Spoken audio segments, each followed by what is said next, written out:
नमस्कार.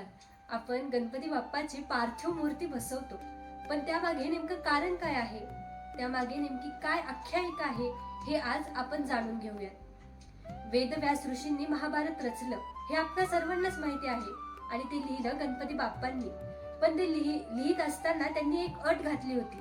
ती अट अशी होती की मी लिहित असताना तुमचे वेदव्यास ऋषींचे जे श्लोक आहेत ते त्यांनी मध्ये न थांबता मी लिहिणार आहे, अशी जी अट होती ती गणपती बाप्पांनी वेदव्यास ऋषींना घातली होती.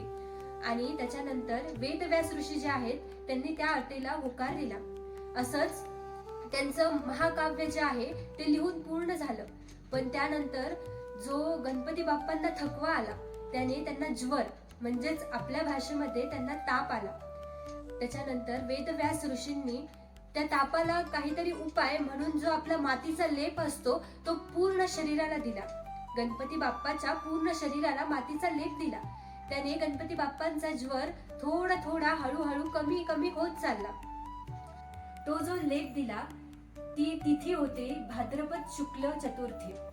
या तिथीला आपण गणपती बाप्पा, पार्थिव गणपती बाप्पा बसवतो.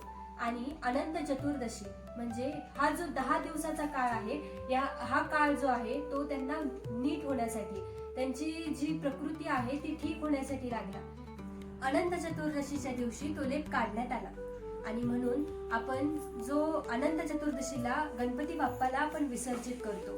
तर ही झाली आपल्या पार्थिव गणपती बाप्पा मागची आख्यायिका. गणपती बाप्पा मोरया.